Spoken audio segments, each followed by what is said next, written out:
Hello everyone, and welcome back to Mr. Sleepy Crime. I know many of you enjoy listening to these stories as you fall asleep. So before you drift off, I'd love for you to leave a comment letting me know where in the world you're tuning in from. And if you're enjoying the story, don't forget to like and subscribe. It really helps the channel grow. Before we begin, I want to acknowledge that this story involves real people and real tragedies. We tell these stories not for entertainment, but to remember the victims and perhaps help others recognize the warning signs that could prevent similar tragedies. For the best experience, feel free to lower the volume a little, just enough to let the story gently carry you off to sleep. Alright, please get comfortable, dim the lights, and let's dive into tonight's first story. Tonight's story is heavy, as these tales often are, but told in a way that allows you to drift peacefully while we explore the facts of a case that shook Geauga County, Georgia. This is the story of Amari Hall. In the autumn of 2021, the extended stay hotels along Jimmy Carter Boulevard in Peachtree Corners, Georgia, housed a transient population, families between homes. People starting over. Among them was a small family living at the Hometown Studios, a modest establishment where weekly rates made life manageable for those rebuilding. Room by room, these hotels held their secrets, and in one particular room, 3 children shared space with 2 adults who should have protected them. Amari Hall was 8 years old. She had autism, which meant she experienced the world differently than many children her age. At 4 feet 10 inches, she was smaller than most kids her age, with a bright spirit that those who knew her remembered fondly. She lived with her mother, Brittany Hall, who was 27, and her mother's girlfriend, Celeste Owens, who was 29. The family had been at the Hometown Studios for nearly 3 months by November. Alongside Amari were her 2 younger siblings, a brother and sister, both under the age of 7. The children slept on the floor of the hotel room. There were no beds for them, just the industrial carpet and whatever blankets could be spared. From the outside, it might have looked like a family making do, weathering hard times together. But inside that room, something terrible was happening. Sunday, November 21st, 2021, began like any late autumn morning in Georgia, cool but not cold. The sun rising over the suburban sprawl. At 9 o'clock that morning, the Geauga County Police Department received a call that would launch a search, an investigation, and eventually a murder trial that would horrify even seasoned detectives. The caller was Brittany Hall. She told the dispatcher she was extremely concerned for her daughter's safety. She said she hadn't seen Amari in hours, that she didn't know where the little girl could be. "My daughter's missing," she said, her voice carrying the kind of panic that makes dispatchers sit up straighter. She explained that she had fallen asleep sometime between midnight and 1 o'clock in the morning. When she woke up, Amari was gone. The child, she insisted, had vanished from their hotel room. Officers arrived quickly. Missing child cases are always urgent, but when that child has autism, when that child is in an unfamiliar area, the urgency multiplies. Gwinnett County Police launched an immediate search. They went door to door through the hotel. They searched the surrounding woods. They checked nearby businesses, parking lots, anywhere a small child might wander. By midday, police had released Amari's description to the media and the public. A missing person notice went out. 4 feet 10 inches tall, last seen wearing a Tweety Bird jacket and a blue and white pajama set, diagnosed with autism. If you see her, call police immediately. The search continued through the afternoon and into the evening. As the temperature dropped and darkness fell, the worry deepened. Corporal Kylie Boney spoke to reporters, her concern evident. "Miss Hall is new to the area, so she doesn't have a lot of friends or family she would reach out to," she explained. "Officers are just patrolling the area, searching the woods, searching different businesses, trying to figure out where she could have gone." The search was exhaustive. Police conducted door-to-door inquiries. They combed through wooded areas. They reviewed surveillance footage from nearby businesses, but there was no sign of Amari Hall. As the hours passed, something began to trouble investigators. The story didn't quite add up. Celeste Owens had her own version of events. She told police she had left the hotel room the night before to visit her grandmother's home in Tucker, a nearby community. She claimed she returned early that morning and didn't discover Mary was missing until around 10 o'clock. But when detectives compared notes, when they reviewed the timeline, when they looked at the evidence, Inconsistencies emerged. There were the cameras at the hotel, for instance. On the day Brittany Hall claimed she had gone out searching for her daughter, the surveillance footage showed something different. No one was seen walking around looking for a missing child. No frantic mother checking behind buildings, calling out a name, knocking on doors. And then there were the two younger children. When police interviewed them separately, away from the adults, they said something that changed everything. They said their sister had been hurt by the women. They described violence. They described abuse. By Monday evening, 34 hours after Amari was first reported missing, the search was called off. Not because they had found her, but because investigators no longer believed they were looking for a missing child. They believed they were looking for a body. Tuesday morning, November 23rd, 2021. The air was crisp, the kind of autumn day that would normally bring families to parks, children to playgrounds. Instead, in a wooded area near the Stone Mill Trace neighborhood in DeKalb County, just across the county line, police made a discovery. At 10:45 in the morning, officers found Amari Hall. She was wrapped in 3 white trash bags. One had been slipped over her head, extending down to her abdomen. Another covered her legs, stopping short of her hips. A third was wrapped around her torso, tied with black rope. Even through the plastic, you could see her small form. She wasn't fully covered. There were lacerations visible on her arms. This was no accident. This was no tragic misunderstanding. This was a child who had been killed, wrapped in garbage bags like refuse, and dumped in the woods. At 1 o'clock that afternoon, Juanette Police Chief J.D. McClure held a press conference. His face was grave as he delivered the news no community wants to hear. Unfortunately, these are not the results we hoped for, he said. Amari Hall was dead, and the investigation had revealed she had never been missing at all.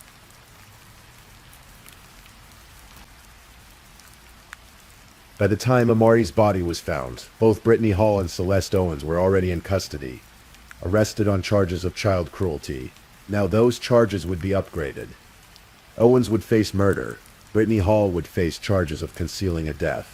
But the full horror of what had happened to Amari would only become clear in the days and weeks that followed, as investigators pieced together the final months of her short life. When police searched Celeste Owens' cell phone, they found something disturbing: security camera footage. The family had a Nest camera in their hotel room, and it had been recording. Owens had deleted some of this footage, but investigators were able to recover it. What they found was a chronicle of abuse. Video after video showed both women, Brittany Hall and Celeste Owens, hitting the children, kicking them, abusing them in ways that made even hardened detectives struggle to watch. In one video from July, months before Amari's death, Owens can be seen walking over to one of the children and slapping them across the face with such force that the child's head snapped back. In another, she tightens a cloth around one of the younger children's eyes, blindfolding them before slapping and kicking them while they're on the ground. There's footage of Owens stomping on a child's back with her foot, then kicking them so hard they slide across the hotel room floor. Brittany Hall appears in the videos too. In one clip, she walks over to one of her children and slaps them 11 times on the back in rapid succession. In another, she and Owens stand over a child lying on the floor, using a belt or cord to whip the child's legs repeatedly. These weren't isolated incidents. These were patterns. These were methods. According to the warrants and later trial testimony, the two women abused the children together, slapping them in the back of the head, stomping on them, blindfolding them, kicking them, and Amari, it seemed, bore the worst of it. The autopsy told a story that medical examiners don't forget. Dr. James Claude Upshaw Downs, an associate medical examiner for Gwinnett County, performed the examination of Amari's body. What he found painted a picture of prolonged suffering. Amari Hall weighed 54 pounds. For an 8-year-old girl, that was severely underweight. She showed clear signs of malnutrition. Her body had been deprived of the nutrition it needed to grow, to heal, to thrive. She had multiple fractured ribs, internal bleeding, a lacerated liver, the kind of injury that comes from blunt force trauma so severe it crushes the organ against the spine. Something hit the outside of Amari's body and crushed her liver against her spine, Dr. Downs explained during later testimony. The cause of death was listed as battered child syndrome with multiple blunt force injuries. In other words, Amari Hall had been beaten repeatedly over time, and those beatings had eventually killed her. The medical examiner's conclusion was unequivocal. This was not an accident. This was not a single moment of violence. This was systematic, prolonged abuse that had ended in death. In the hours and days after Amari's body was found, investigators continued building their case. They found more evidence on Owens's phone. Evidence that suggested planning, awareness, perhaps panic. In her search history, deleted but recoverable, were queries that painted a damning picture. What to do when a child just doesn't listen? Lakes near me. How do sewers on the streets work? Why do kids run away? How do I report someone missing? And crucially, U-Haul customer account. Surveillance footage showed Owens at a U-Haul rental facility on Friday, November 19th, the day prosecutors believe Amari died. She rented a van. Cameras captured her at a dollar store that same day, purchasing bleach and latex gloves. The timeline investigators pieced together was this. Amari Hall died on Friday, November 19th. Whether from accumulated injuries or a final fatal blow, the 8-year-old girl died in that hotel room. Rather than call for help, rather than seek medical attention, Owens and Hall made a choice. They wrapped Amari's small body in trash bags. They loaded her into a rented U-Haul. They drove across county lines into DeKalb County to a wooded area where few people went. And there they dumped her. Then they went back to the hotel. They waited 2 days. On Sunday morning, Brittany Hall called 911 and reported her daughter missing.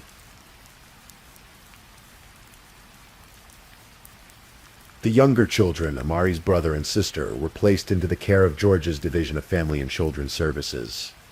Immediately after the adults were arrested, it turned out the agency was already familiar with the family. There had been previous involvement, previous concerns. During the investigation, officers found that the children appeared to have injuries consistent with abuse. The videos on Owen's phone showed they had been victimized as well, though not to the same fatal extent as their sister. When the younger sister eventually testified at trial, 3 years later at age 9, she described the last night she saw Amari alive. She told the court that their mother, Brittany Hall, had put toilet paper in Amari's mouth. The next day, she wouldn't wake up. The little girl remembered her mother trying to wake Amari. She remembered what came next. After that, she got put in a container with a lid on it, and got put in the trunk of the car and drove to the Bad Kids Hospital. Even in the telling, you can hear the child trying to make sense of what she witnessed, trying to understand why her sister was placed in a container, why she was driven away, why she never came back. The legal proceedings moved slowly, as they often do in complex cases involving multiple defendants. Celeste Owens was indicted on 21 criminal charges: malice murder, 3 counts of felony murder, aggravated battery, aggravated assault, 11 counts of cruelty to children, making a false statement, and concealing the death of another. Brittany Hall faced 17 charges: malice murder, felony murder, multiple counts of cruelty to children in the first degree, concealing the death of another, and false statements. It would be 3 years before the first trial began. In December 2024, Celeste Owens went on trial in Gwinnett County Superior Court. Judge Angela Duncan presided. The prosecution was led by Deputy Chief Assistant District Attorney Sabrina Nizam and Assistant District Attorney Brian Brown. The trial lasted a week. The evidence presented was extensive and disturbing. Jurors saw the recovered videos of abuse. They viewed photographs from the crime scene, images of Amari's body wrapped in those trash bags in the woods. They heard testimony from medical examiners, from investigators, from Amari's younger sister. The defense, led by attorney Robert Greenwald, argued that there was no direct evidence linking Owens to Amari's death. He pointed out that the videos of abuse on the phone were from months earlier, from July, not from November. He questioned the timeline, the proof of who delivered the fatal blow. Where was she killed? We don't know. We have no evidence of that whatsoever. Greenwald told the jury, there's no direct evidence she killed Amari. He urged the jury to base their verdict on evidence, not emotion. You are to base your verdict on the evidence, or lack thereof, not on emotion or sympathy, he said. But the prosecution painted a different picture. In closing arguments, Nizam didn't shy away from the emotional weight of the case. This defendant was directly abusing not just Amari but all of the children, she said. The defendant helped beat the living life out of Amari. She emphasized that the abuse was joint, that both women participated, that the pattern of violence made both culpable. It doesn't matter who delivered the fatal blow. Nizam argued, "Ladies and gentlemen, it was not one fatal blow. Every single blow was fatal to Amari." The prosecution described how Owens had searched for information about disposing of evidence, about sewers and lakes. They showed how she rented the U-Haul, bought cleaning supplies and gloves, and drove to dump the body. They presented the medical evidence showing prolonged abuse, malnutrition, internal injuries that spoke to repeated trauma. "This is barbaric," the prosecutors said of the abuse. They called Amari's treatment and death the epitome of evil. Celeste Owens chose not to testify in her own defense.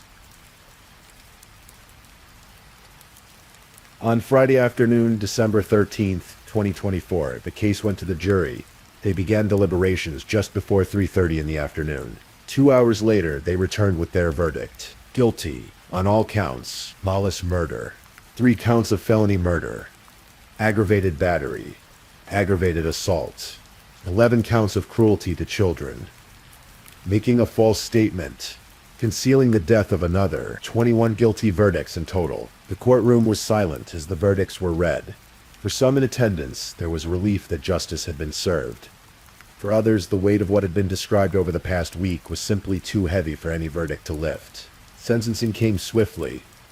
Judge Angela Duncan didn't mince words as she addressed Celeste Owens. "This is by far the most heinous evil that I have seen in my entire career," Judge Duncan said. "It is something I will never understand, nor will I ever forget it." She sentenced Owens to life in prison without the possibility of parole, plus an additional 235 consecutive years. It was a sentence designed to ensure Owens would never walk free, never have the chance to harm another child, never return to society. Gwinnett County District Attorney Patsy Austin Gatson released a statement following the verdict and sentencing. "This was a horrible way to treat these children and a tragedy that Amari Hall was killed as a result," she said. "We pray that her siblings are able to heal from the abuse they endured and that their extended family can get a sense of closure." Brittany Hall's trial came later, in September 2025. Unlike Owens, Brittany chose to enter a plea. She pleaded guilty to felony murder, 11 counts of child cruelty, concealing the death of another, and making false statements. At her sentencing, District Attorney Austin Gatson made it clear that Brittany's role was significant and unforgivable. This mother failed to protect her children and joined in the abuse. Austin Gatson said, "This ended tragically. Brittany Hall was also sentenced to life in prison. She will spend the rest of her days behind bars, separated from the 2 surviving children she failed to protect."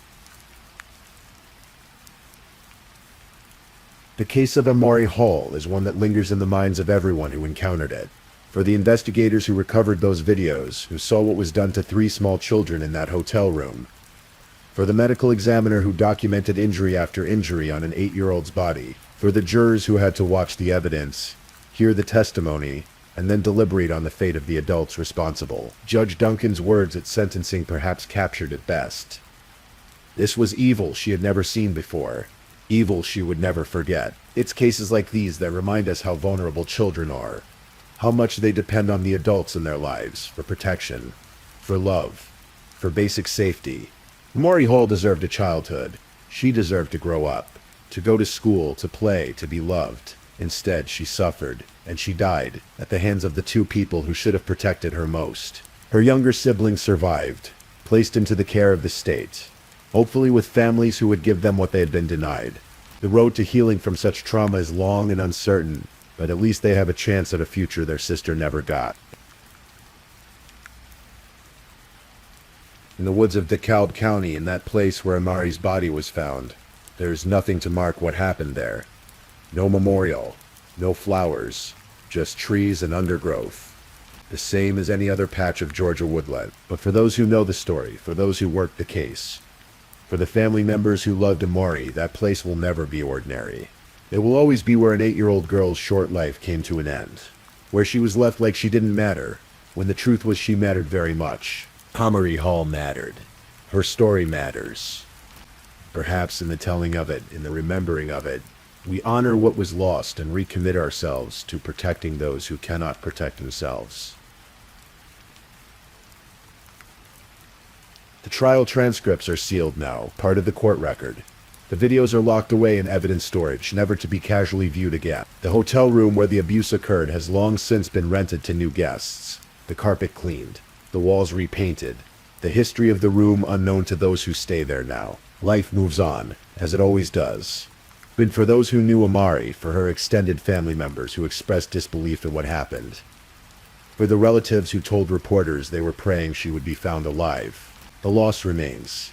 One family member, Katie Fitch, whose son was Brittany Hall's stepdad, spoke to media when Amari's body was first found. She struggled to make sense of it. "I don't know what happened or why her life had to end like this," she said. "She was just sweet." Sweet. That's how Amari was remembered by those who knew her. A sweet child with autism, navigating a world that was already challenging, trying to survive in a hotel room with adults who hurt her instead of helping her. There are systemic questions raised by cases like this. How did the situation deteriorate to this point? Where were the safety nets meant to catch families in crisis? We know that Georgia's Division of Family and Children's Services had previous involvement with the family. We know there were concerns. Somehow Amari and her siblings remained in a situation that was deteriorating, that was dangerous, that ultimately proved fatal. These questions don't have easy answers. Child Protective Services are overwhelmed, underfunded, dealing with impossible caseloads. Hotels like the Hometown Studios house vulnerable populations, but staff aren't social workers, aren't equipped to identify or intervene in abuse happening behind closed doors. Communities do their best to watch out for children, but hotel rooms are transient spaces, places where families come and go, where neighbors change weekly, where the usual social networks that might notice something wrong don't exist. It's a complicated web of circumstances, and pointing to a single failure misses the broader picture. But the result is the same. The child fell through every safety net, and by the time anyone in authority became fully aware of what was happening, it was too late. As the legal proceedings concluded, as both Owens and Brittany Hall were sentenced to spend their lives in prison, there was a sense among those involved in the case that justice had been served to the fullest extent possible under the law. But justice for Amari isn't the same as Amari being alive. It isn't the same as Amari getting to grow up, to experience the world, to have the chance at life that every child deserves. In the end, Amari Hall's story is one of failure. The failure of the adults who should have loved her. The failure of systems meant to protect her. The failure of circumstances that left her trapped in a hotel room with people who saw her as a burden rather than a blessing. But it's also a story of consequences. Of a legal system that took the deaths of children seriously, that prosecuted to the fullest extent, that ensured the people responsible faced accountability. And perhaps in some small way, it's a story that reminds us why that accountability matters. Not because it changes what happened, but because it affirms the value of every child's life. Because it says clearly that we, as a society, will not look away. We will not forget. We will not let these cases disappear into the shadows. Tonight, as you drift towards sleep, you might think about Amari Hall, about the 8 years she had, brief as they were, about the siblings who survived and continue to carry her memory, about the investigators and prosecutors who worked to ensure her death wasn't in vain. And maybe you'll think about the children in your own life, in your community, and the small ways we all have to ensure they're safe, cared for, protected, because every child matters. Every life has value. And when we lose one of them to violence, to neglect, to the failures of the adults around them, we lose a future we'll never know. A life that should have been lived. Amari Hall's future was stolen from her, but her story remains. It's a story of tragedy, yes, but also a story that demands we do better, that we protect more vigilantly, that we never forget the vulnerable among us. If this is your first time listening to one of our true crime stories, welcome to Mr. Sleepy Crime, where we explore these cases in a calm and respectful way. I also want to take a moment to appreciate my amazing subscribers who've been rocking with me. Thank you so much for your continued support. If you're still awake and listening, don't forget to drop a comment. Let me know where you're tuning in from and the current time in your corner of the world. Or just say something to let me know you're still here. And if you haven't already, be sure to like this video and subscribe so you don't miss our next true crime stories for sleep. Now let's move on to our second story.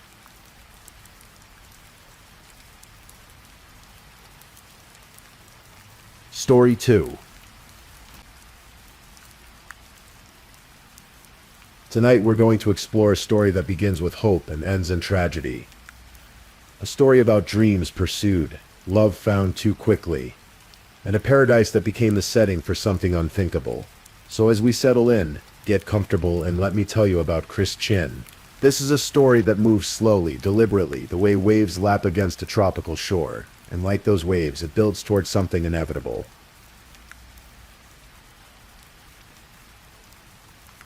Krista Xiao Chen was born in China, but spent most of her formative years in Memphis, Tennessee.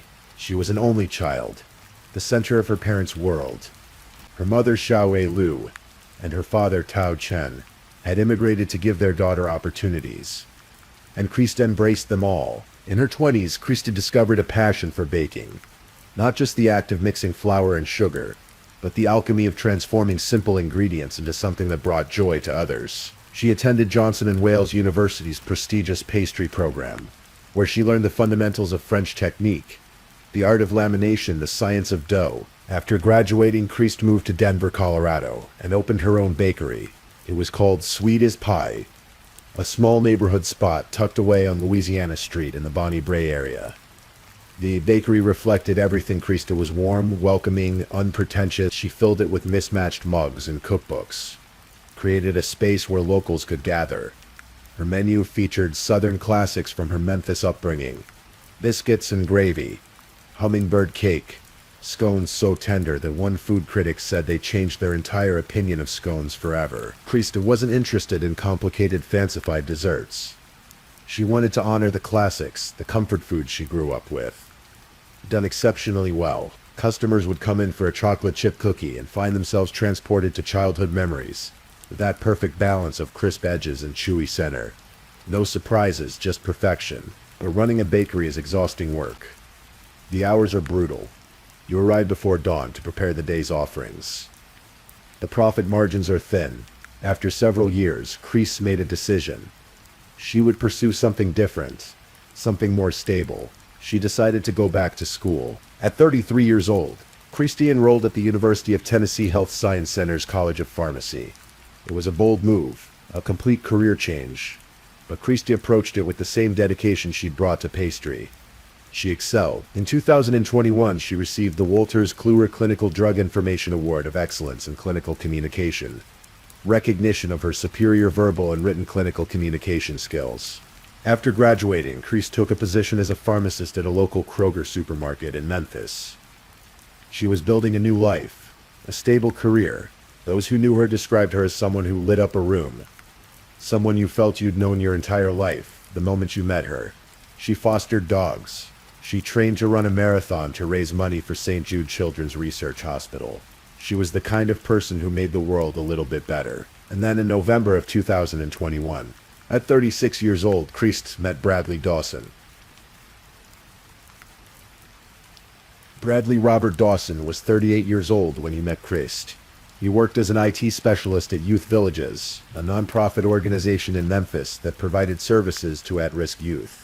By all accounts, he was quiet, professional, described by neighbors as shy but friendly. But there were things about Bradley that Krista couldn't know. In the early rush of a new relationship, they had known each other for only 3 months. Friends and colleagues were surprised. It was described as a whirlwind romance. Few people in Krista's circle had even met Bradley before the wedding. The couple planned their ceremony in just 26 days. On February 18th, 2022, they wed at the historic James Lee House in Memphis. It was intimate, about 20 guests, their closest family and friends. Photos from that day show a radiant bride and a beaming groom. They dined on Caesar salad with Parmesan croutons, petit filet steak, sautéed shrimp, and brown butter.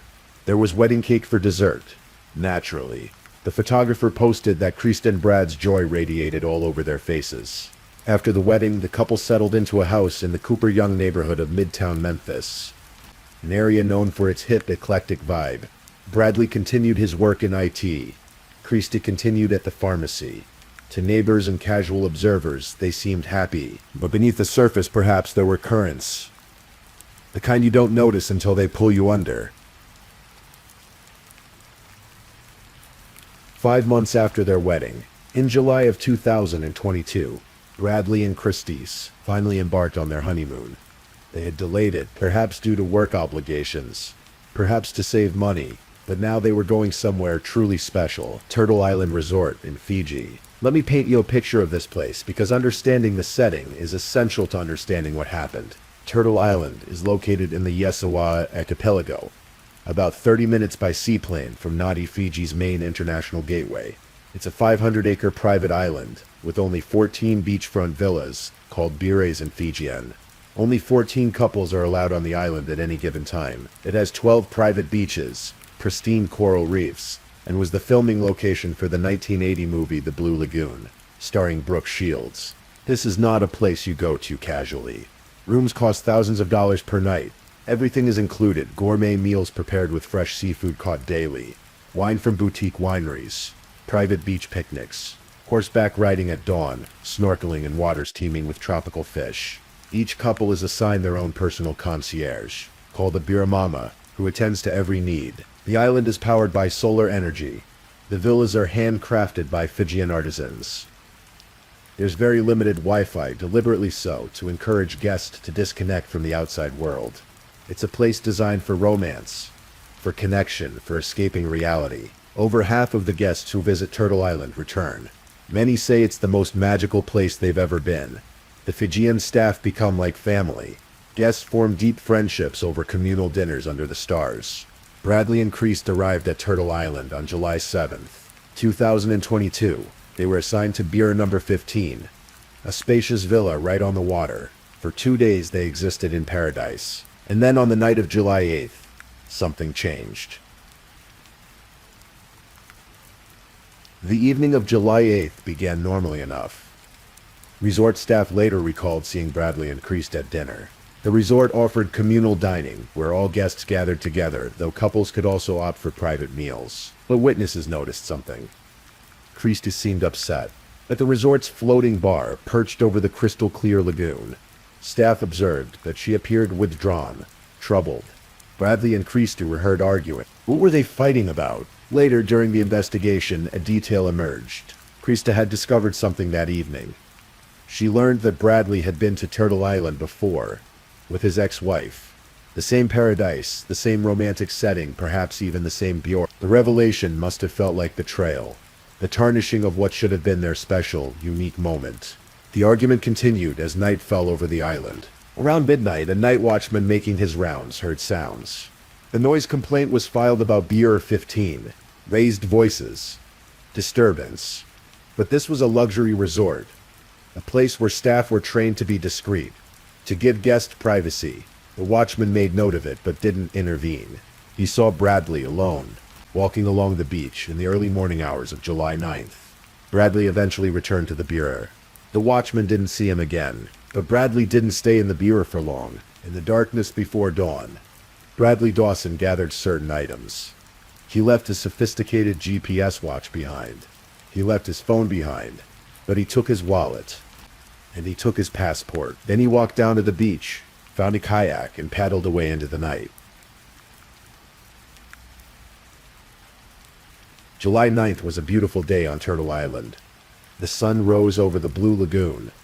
Waves lapped gently at 12 private beaches. 13 other couples woke to another day in paradise. But Bradley and Christie Dawson did not appear at breakfast. This was unusual. At an intimate resort with only 14 couples, the staff notice when someone is missing. But perhaps they were sleeping in. Perhaps they wanted privacy. The staff respected that. Lunchtime came. Still no Bradley or Christie. By early afternoon, concern had shifted to worry.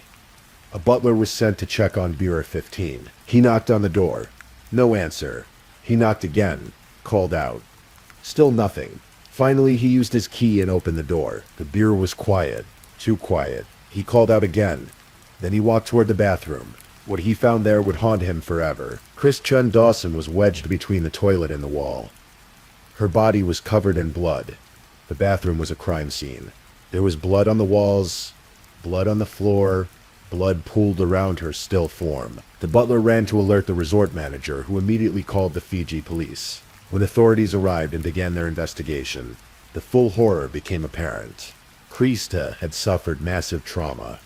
Multiple blunt force wounds to her head, severe swelling around both eyes and her mouth, bruises and cuts all over her right arm, a large gaping wound on her upper back, deep lacerations on both sides of her head. The medical examiner would later determine that she died from traumatic brain injury caused by a brain bleed and severe head trauma. The injuries were so extensive, so brutal, that her body could not be emboweled. When Christie's parents Xiao Wei and Tao Chen flew to Fiji to bring their daughter home, they were told the devastating news. Her body was too damaged to transport. They had to have her cremated in Fiji, thousands of miles from home, and returned to Memphis with only her ashes. A mother and father's worst nightmare, compounded by the fact that their daughter's remains couldn't even be returned intact. But on that July afternoon, as investigators processed the horrific scene in Bureau 15, one question dominated everything else. Where was Bradley Dawson? Police immediately began searching the 500-acre island. They interviewed staff, interviewed the other 13 couples staying at the resort. The night watchman came forward with his account of seeing Bradley on the beach in the early hours. The search expanded to the surrounding waters and nearby islands. For 36 hours, Bradley Dawson was missing. 36 hours while Christie's body lay in the morgue, while her parents were being notified, while international headlines began to form. And then, on July 11th, a local man on Matikawalavu Island, a small neighboring island, inhabited only by indigenous Fijians, spotted someone who clearly didn't belong. A foreign man, drunk, exhausted, bleeding from scratches and cuts, likely from scrambling over sharp coral. The man was distraught, disturbed. He kept repeating that he had fought with his wife, that he needed to call the police. When police arrived and took Bradley Dawson into custody, they found him with his passport and personal belongings. Not the behavior of someone fleeing in panic. The behavior of someone who had planned to leave the country. Bradley was transported to the main island of Fiji, to the city of Lautoka, where he was taken in for questioning.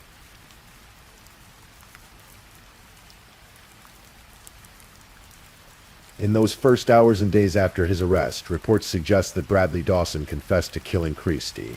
He admitted what he had done before he retained a lawyer, but once attorney Iqbal Khan began representing him, Bradley's story changed. Now Bradley claimed it was all an accident. Christie had been drunk. She fell. She hit her head on the toilet. The injuries, terrible as they were self-inflicted. He panicked when he found her. He was in shock. That's why he fled. He didn't kill her. He loved her. She was his everything. The case moved through Fiji's legal system slowly. Bradley was charged with murder and held without bail. His lawyer argued that the case might take 2 years, questioned why Bradley should remain in jail for that long. But Judge Riaz Hamza denied bail, noting the overwhelming evidence of flight risk. Christie's family, devastated and angry, wanted justice. Their lawyer, Ronald Gordon, opposed bail vehemently. He pointed out that Bradley had fled with his passport, leaving his GPS watch behind to avoid being tracked. The intention was clear. For over 2 years, the case wound through the courts. Bradley remained in a Fiji jail cell. His employer, Youth Villages, suspended him. His face appeared in news articles around the world. The case became a cautionary tale about whirlwind romances, about the danger that can lurk behind a friendly smile. Finally, in December of 2024, the trial began in Lautoka High Court. It lasted 8 days. Prosecutors presented their case methodically. They called the butler who found Christie's body. They called the night watchman who heard the argument. They called medical examiner Dr. Avikali Matei, who detailed every injury on Christie's body. The blunt force trauma, the brain bleed, the deep lacerations that made embalming impossible. They presented crime scene photographs.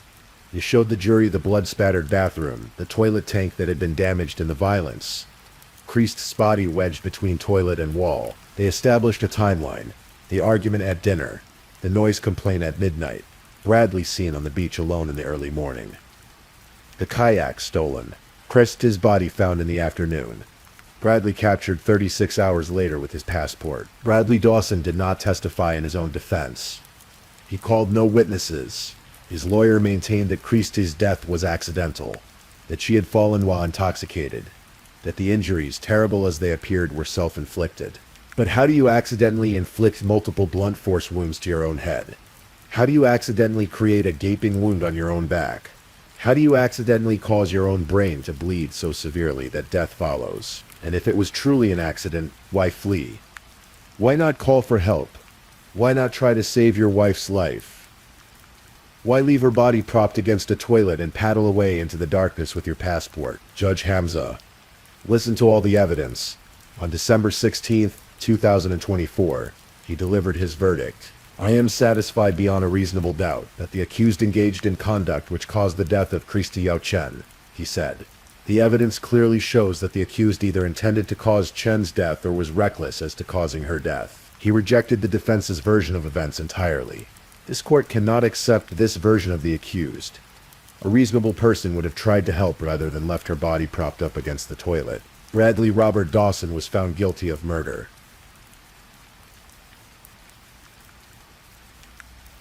The sentencing hearing took place on February 13th, 2025. By Fijian law, murder carries a mandatory sentence of life imprisonment. But victims' families are given the opportunity to address the court, to speak directly to the person who destroyed their lives. Xiaowei Lu, Krista's mother, stood before the court. She looked directly at Bradley Dawson, and she spoke from a place of profound grief. No mother should have to know this is how her daughter's life ended, she said, her voice steady despite the tears. And by the hands of the very person who took a vow to love, honor, and cherish her. She spoke about the daughter she raised, the only child who was the center of her world, about dreams unfulfilled, grandchildren who would never be born, holidays that would forever be marked by absence. I hope the memories of what you did to her in her last moments haunt you, she told Bradley, because you are a monster. I can only hope that the rest of your life is filled with misery, loneliness, and despair. She spoke about her own suffering since that terrible day in July 2022. The severe anxiety, the insomnia, the stomach problems, the depression, the loss that never dulls, only changes shape. Tao Chen, Krista's father, spoke of his daughter as the center of my family and my life. She was my only child, my little girl, and my reason for living. Each day since her death has been a struggle to find meaning in a life that now feels empty. Judge Hamza, in his sentencing remarks, was equally direct. What should have been a truly joyous and memorable vacation was turned into a nightmare for the deceased and her family, causing much pain and sorrow to them. He noted Bradley's utter disregard for Krista's right to life and personal liberty. He spoke of the extensive injuries documented in the autopsy and crime scene photos. He emphasized that Bradley's conduct after the murder was appalling, fleeing the scene, leaving Krista alone and helpless, attempting to escape the country. Bradley Robert Dawson was sentenced to life in prison. He must serve a minimum of 18 years before he can be considered for pardon, which is what parole is called in Fiji. He has 30 days to appeal. As of now, he remains in a Fiji prison cell, thousands of miles from Tennessee, thousands of miles from the life he once had. Turtle Island Resort released a brief statement after the murder. They expressed condolences to Krista's family and confirmed they had cooperated fully with authorities. They emphasized their commitment to guest safety. The resort continues to operate, continues to welcome 14 couples at a time to its 12 private beaches. Most guests have no idea that in Beer 15, in that beautiful villa, overlooking the Blue Lagoon, a young woman died violently at the hands of the man who promised to cherish her. The people who knew Krista Chen remember her as she was. The talented pastry chef who made scones so tender they changed opinions. The dedicated pharmacy student who won awards for her communication skills. The woman who fostered dogs and ran marathons for charity. The daughter who was the center of her parents' universe. They remember her smile in wedding photos, radiant and hopeful. They remember how she made everyone feel like they'd known her forever, how she had that rare gift of instant connection. And they remember that she deserved so much more than 36 years. So much more than a hurried wedding followed by a nightmare honeymoon. So much more than dying alone in a blood-spattered bathroom while the man she trusted fled into the night. Sometimes the people we think we know are strangers. Sometimes danger wears a friendly face. Sometimes paradise is just a backdrop for tragedy. And sometimes the only thing we can do is remember. Remember Krista Chen, not for how she died, but for how she lived, with passion, with dedication, with a generous heart that touched everyone she met. In Denver, on Louisiana Street, Sweet as Pie Bakery is gone now, but somewhere, someone still remembers those perfect chocolate chip cookies, those tender bacon chocolate scones, those acts of small delicious kindness. That's what remains, that's what endures, that's what Bradley Dawson can never take away. If you're still awake and listening, check whether you've left your little goodnight comment. I always check your comments before I sleep too. And if you haven't already, don't forget to like this video and subscribe so you don't miss our next true crime stories for sleep. Meanwhile, let's move on to our third story.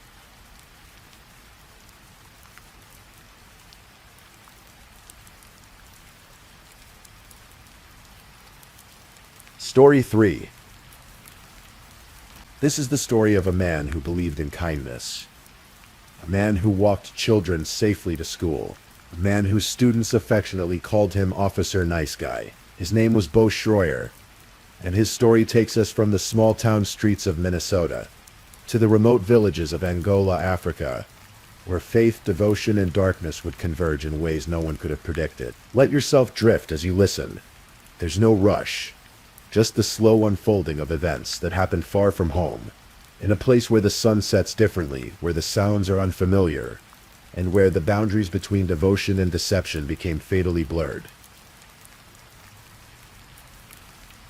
In the small city of Detroit Lakes, Minnesota, a community of just over 10,000 people nestled among the lakes and forests of the northern Midwest, there lived a man who embodied the kind of steady, dependable kindness that makes a town feel safe. His name was Bo Schroyer, and for 7 years he wore the badge of the Detroit Lakes Police Department. But Bo wasn't stationed on the streets, responding to emergency calls or patrolling neighborhoods at night.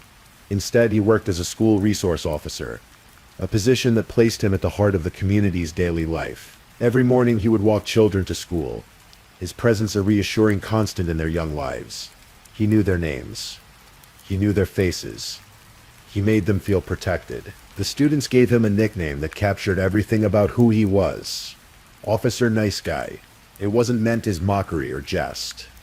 It was genuine affection, the kind of title that children bestow upon adults who truly see them, who treat them with respect and kindness. In a world that can sometimes feel harsh and unpredictable, Bo Schroyer was steady ground. He was consistent. He was honest. He had integrity that ran deep, the kind that doesn't waver when challenged or tested. His cousin would later describe him as a rock, someone you could count on, someone whose word meant something. In Detroit Lakes, these qualities mattered. In a small town, your reputation is built slowly through years of small actions, daily choices, and the accumulation of trust. But Bo wanted more than just to protect and serve. He wanted to give back in a different way, to serve something greater than himself. After his time as a school resource officer, he pursued an opportunity as a conservation officer, hoping to protect the natural world he loved. That opportunity, for reasons that remain unclear, fell short. The position didn't materialize the way he'd hoped, so Bo made a change. He became a real estate agent, earning licenses in both Minnesota and North Dakota. It was honest work, helping families find homes, navigating the practical realities of mortgages and property lines. But something stirred in him during those years, something deeper than the transaction of houses and land.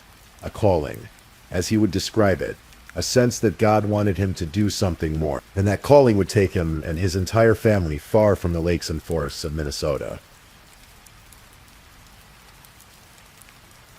Bo Schroyer wasn't alone in his journey.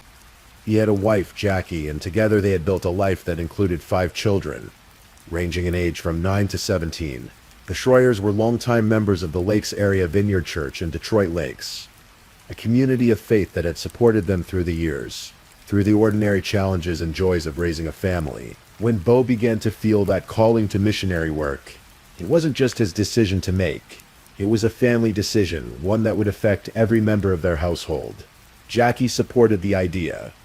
The children, though young, were brought into the conversation. And in 2021, shortly after the COVID lockdowns began to ease around the world, the Schroyer family made a momentous decision. They would move to Angola. Angola is a nation in southern Africa, a place of stunning landscapes and deep poverty. A country still recovering from decades of civil war that only ended in 2002. The capital city, Lubango, where the Schroyers would settle, is home to more than 900,000 people. Portuguese is the primary language, a reminder of Angola's colonial past. The culture, the climate, the very rhythm of daily life would be completely different from everything the Schroyers had known in Minnesota. But they were determined. They were among the first missionary families with SIM USA, a Christian organization founded in 1893, to relocate to Angola after the pandemic restrictions lifted. Their mission was clear: to share the gospel, to provide love and support to communities in need, to help families and children who lived with hunger and desperation. The Schroyers threw themselves into their new life. Their first year was focused on learning Portuguese, understanding the culture, finding their bearings in a place that was entirely foreign to them. Jackie would later describe how challenging those early months were, how they struggled with the language, with the unfamiliar customs, with the sheer difficulty of adapting to a new way of life. But they persevered. They found purpose in their work. In presentations given during visits back to Minnesota, the Schroyers spoke passionately about their mission. They talked about working on an orange farm where security was so dire that owners had erected a 10-foot-high electric razor wire fence. Guards worked around the clock, 50 of them trying to prevent desperate thieves from stealing the fruit. The violence was real. People were shot. A thief was killed in a machete fight just a week before one of their trips home. These guys are here day and night guarding against thieves. Bo explained during one presentation, "It's so bad that they're shooting at people. It's desperation. They're so hungry that they're risking their lives to get a stack of oranges." It was a harsh reality, but the Schroyers met it with faith. Jackie spoke about how the difficulties drew them closer to their beliefs. The more difficult life got, the more the Schroyer family leaned into their faith. She said, "It caused us to grip onto Jesus like never before. And he really sustained us every single step of our journey." By all outward appearances, they were doing exactly what they'd set out to do. They were serving. They were making a difference. They were living their faith in action. But beneath the surface, something else was happening. Something that no one in Detroit Lakes, no one in their church community, and perhaps not even Bo himself could have seen coming.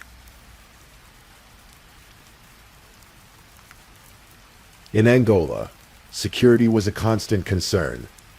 The U.S. State Department had issued a travel advisory, rating the country at a level 2 on a 4-point scale, warning travelers to exercise increased caution due to crime and health risks. Violent crime was common: armed robbery, assault, carjacking, homicide. The advisory noted that local police lacked the resources to respond effectively to serious criminal incidents. For a family like the Schroyers, living in a remote area, security wasn't just a precaution, it was a necessity. And so they employed guards to watch over their home, to provide a sense of safety in an environment where danger felt ever present. One of those guards was a young man named Bernardino Isaac Elias. He was 24 years old, an Angolan with a criminal record that included armed robbery and kidnapping. By all accounts, he was hired to protect the Schroyer family. He was paid to keep them safe. But according to investigators, something developed between Bernardino and Jackie Schroyer, something that would become central to the tragedy that followed. Angolan authorities would later describe their suspicions of a romantic relationship, an affair that allegedly blossomed in secret while Bo continued his missionary work, unaware of the betrayal unfolding in his own home. The details of this relationship remain murky. Jackie has never publicly confirmed it, but investigators found evidence they believed pointed to an intimate connection between the missionary's wife and the young security guard hired to protect her family. They saw messages, behaviors, patterns that suggested something beyond a professional relationship. And they also saw something else: a presumed intention by Jackie not to leave Angola when Bo's mission term had ended. This detail is crucial. The Schroyers weren't planning to stay in Angola permanently. Their missionary work was structured around terms of service, periods of time after which they would return to Minnesota, back to Detroit Lakes, back to their church community and the life they'd left behind. But according to investigators, Jackie didn't want to go back. She wanted to stay. Why? That question would become central to understanding what happened next. Was it because she'd found something in Angola that she couldn't give up? Had she fallen in love with Bernardino? Had she built a life she didn't want to abandon? Or was it something else entirely, something deeper and darker that no one could fully comprehend? What is known is this. At some point, a plan began to take shape. A plan that involved not just Bernardino, but two other young Angolan men, both also with criminal records. A plan that would require money. A plan that would end in violence. A plan to murder Bo Schroyer. The three men who would allegedly carry out the murder were all in their early 20s. Bernardino Isaac Elias, the security guard, was 24. Lizalino Musalenga Cayu, who went by the nickname Vin Diesel, was 23. And Gelson Guerrero Ramos was 22. All three had criminal histories. All three knew the world of violence and crime intimately. According to Angolan investigators, Jackie Schroyer approached these men with a proposition. She would pay them $50,000 to kill her husband. It was an enormous sum, especially in a country where poverty drove people to risk their lives for a stack of stolen oranges. $50,000 represented a life-changing amount of money, enough to make three young men with criminal pasts willing to commit murder. The plan, as investigators would later reconstruct it, was carefully conceived. They would lure Bo to a remote area, far from witnesses, far from help. They would stage a breakdown, pretending their car had mechanical problems. The kind of situation where someone like Bo, with his servant's heart and his desire to help, would naturally stop to assist. And when he did, they would kill him. The weapon was chosen. A knife. According to investigators, it was a knife that had come from the United States. Possibly one that Bo himself had given to Bernardino. The irony of this detail is almost unbearable. If true, it meant that Bo's own generosity, his willingness to give even to those hired to protect him, would become the instrument of his death. The date was set October 25th, 2024, a Friday, just another day in their missionary work, or so it would seem. On that morning, Bo had no idea what was coming. He went about his routine, perhaps studying Portuguese, perhaps preparing for meetings or community outreach, perhaps simply spending time with his family. Jackie was there, moving through the house, preparing for what would come next. According to investigators, the three men rented a car. They drove to a predetermined location in a remote area, outside Lubango, in a town called Xianyo. They positioned themselves there, waiting, and they staged their breakdown. When Bo arrived, perhaps called there by Jackie, perhaps following directions he'd been given, he saw what appeared to be people in distress. A car with engine trouble. People who needed help. He stopped, because that's who Bo Schroyer was. He stopped to help, and that's when everything went wrong. The details of Bo Schroyer's final moments are difficult to piece together with complete certainty. What investigators know comes from forensic evidence, from witness statements, from the reconstruction of events after the fact. But the broad strokes are clear, and they paint a picture of betrayal and violence in a remote area where no one could hear, no one could intervene, and no one could save him. As Bo approached the vehicle, believing he was about to help people in need, Jackie walked away. She went into the woods, removing herself from the immediate scene.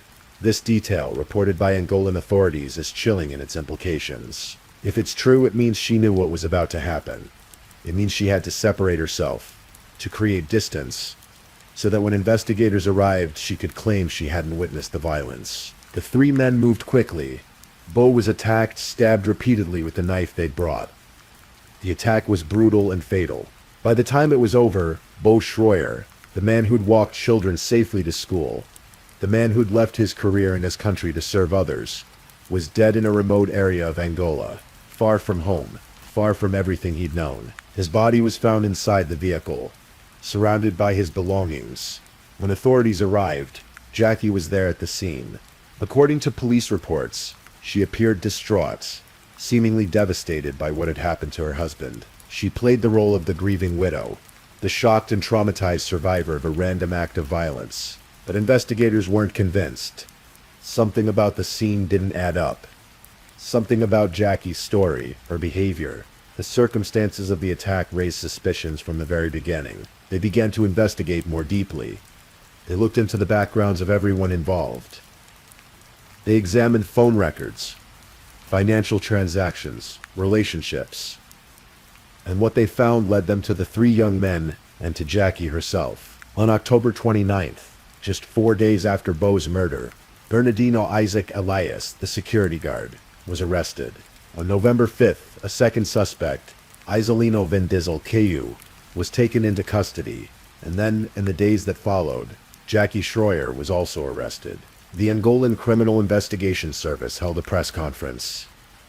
Manuel Halawa, the lead investigator, laid out their findings. He described the suspected romantic relationship between Jackie and Bernardino. He explained the alleged murder-for-hire plot, the $50,000 payment promised to the killers. He revealed the evidence they'd collected, the vehicle used in the crime, the knife, and approximately $5,000 in Angolan currency, 2.5 million kwanzas, that had been seized. A third suspect, Gelson Ramos, the 22-year-old, remained on the run. Authorities issued a warrant for his arrest, but he'd fled, disappearing into Angola's vast landscape. Back in Minnesota, the news hit the Detroit Lakes community like a thunderclap. The congregation at Lakes area Vineyard Church struggled to comprehend what they were hearing. Their beloved Beau murdered, and Jackie arrested as the alleged mastermind behind it. Lead pastor Troy Easton released a statement that captured the shock and disbelief. "I'm so sorry and simply do not have words to express my disbelief and sorrow about this news." In the weeks and months that followed Beau's murder, two parallel processes began. One was the search for justice in Angola's legal system. The other was the painful work of healing for those left behind. Beau's 5 children, ranging in age from 9 to 17, were safely evacuated from Angola. They returned to the United States, where they were placed in the care of family members who loved them and would help them navigate the incomprehensible trauma of losing their father and having their mother accused of orchestrating his death. SIM USA and Lakes Area Vineyard Church worked together to ensure the children had everything they needed, though no amount of support could erase what had happened. Beau's sister, Marina Rowring, struggled to get answers from official channels.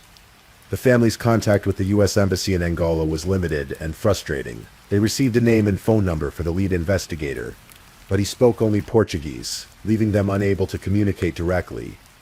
Most of what they learned about Beau's death came not from official sources, but from media reports. Rowring organized a GoFundMe campaign to help cover the costs of Beau's final arrangements and legal fees. The response was immediate and generous. Donors contributed over $15,000, a testament to how deeply Beau had touched people's lives. Getting Beau's body back to Minnesota proved to be another challenge. He was repatriated from Angola on December 11th, departing on an Air France flight, but complications arose. His connecting flight from Paris to Minneapolis was canceled. When he finally arrived back in the United States on December 14th, Customs wasn't open, delaying the funeral director's ability to take him into care. In a post on the GoFundMe page, the family found a way to smile through the pain. "If you knew Beau, we hope you'll find humor in the fact that he was literally late to his own funeral. There's no doubt he'd have had a good laugh about it." A memorial service was held on November 30th, where family and friends gathered to pray and share their favorite stories about Beau. A graveside service followed on December 21st, attended by those who loved him most. Meanwhile, in Angola, the legal process ground forward. Jackie Schroyer remained in custody, held in preventive detention as the investigation continued. She was represented by an Angolan attorney and 2 American attorneys. Both the FBI and the State Department were monitoring the case, though their involvement remained limited. In February 2025, Jackie was formally charged as a co-author in her husband's murder. Pastor Troy Easton delivered the news to his congregation with a heavy heart. "It saddens me immensely to have to share with you that we were notified that Jackie has been formally charged as a co-author in the murder of her husband." The trial process in Angola was thorough. Investigators presented their evidence, the testimony of the arrested suspects, the financial records suggesting payment for murder, the knife recovered at the scene, the phone records and communications between Jackie and Bernardino. They built their case methodically, leaving little room for doubt about what had happened. On November 6, 2025, just over a year after Bo's death, the verdict came. An Angolan court found Jackie Schroyer guilty of involvement in the murder of her husband. Pastor Easton once again addressed his congregation, this time with news that many had expected but still found devastating. This morning I was notified that Jackie was convicted by an Angolan court of involvement in the murder of her husband, Bo Schroyer. He emphasized that the verdict followed a thorough investigation and trial process that had been conducted fairly and with integrity. But he also acknowledged the profound difficulty of comprehending what had happened. Though this news is shocking and extremely difficult to comprehend, it's important for you to know that this verdict follows a very thorough investigation and trial process that was monitored closely, conducted fairly, and carried out with integrity. Jackie Schroyer was sentenced to serve her time in an Angolan detention facility. The length of her sentence has not been publicly disclosed. Bernardino Elias and Ieselino Cayu were also convicted and imprisoned. Gelson Ramos, the third suspect, remained at large. In Detroit Lakes, the community continued to mourn. Church services included prayers for Bo's children, for his extended family, for everyone touched by the tragedy. Pastor Easton encouraged his congregation to remember Bo not for how he died, but for how he lived. As a rock, a man of integrity, someone whose life was marked by kindness and service. As you lie here in the darkness, perhaps drifting towards sleep, it's natural to wonder about the questions that have no easy answers. Why did Jackie Schroyer allegedly orchestrate her husband's murder? What drove her to such an unthinkable act? Was it truly a romantic relationship with the security guard, or was something else at play? We may never know the complete truth. Human motivation is complex, especially in cases like this where the accused has not publicly shared her perspective or explained her actions. What we do know is that investigators believe they found sufficient evidence to charge and convict her. They believe the relationship with Bernardino was real. They believe the motive about not wanting to leave Angola was credible. But belief is not the same as understanding. We can accept the facts of what happened without fully grasping the why. We can acknowledge the horror of Bo's death without being able to comprehend how someone he loved, someone he trusted, someone with whom he'd built a life and raised 5 children, could allegedly arrange his murder. Perhaps that's part of what makes this case so haunting. It's not a story of strangers meeting violent ends. It's not a random act of violence by someone unconnected to the victim. It's intimate betrayal of the deepest kind, carried out in a foreign land, far from home, in pursuit of something that remains difficult to name. For the students who knew Bo as Officer Nice Guy, for the families he helped as a real estate agent, for his congregation at Lakes Area Vineyard Church, the loss is immeasurable. They lost not just a good man, but a reminder that goodness exists in the world. They lost someone whose very presence made them feel safer, more hopeful, more connected to something larger than themselves. For Bo's 5 children, the trauma is almost incomprehensible. They lost their father to violence. They lost their mother to the justice system. They lost the life they'd known in Angola and had to return to America under the worst possible circumstances. Whatever healing is possible for them will take years, perhaps a lifetime, and will require support and love that extends far beyond what any single family or church community can provide. And for Bo himself, a man who gave up his career in his country to serve others, who walked into a remote area in Angola believing he was about to help people in need, justice came too late. He died without knowing why, without understanding the betrayal, without the chance to say goodbye to his children or to find peace with what was happening. As you drift off to sleep tonight, let this story settle gently around you, not as a nightmare, but as a reminder of how fragile life can be, how quickly circumstances can change, how important it is to cherish the people we love and the moments we have with them. Bo Schroyer's story is tragic, but it's also a testament to a life lived with purpose. He served his community. He loved his family. He followed what he believed was a calling from God, even when it took him far from everything familiar and safe. His kindness was real. His dedication was genuine, and even though his life ended in betrayal and violence, those qualities remain true. Please, I'm just putting it out there. If you're still awake and listening, drop a comment. Let me know where you're tuning in from, the time in your part of the world, or just say something to let me know you're still with me. And of course, if you haven't already, like this video and subscribe so you don't miss the next true crime story for sleep. Now, let's move on to our 4th story.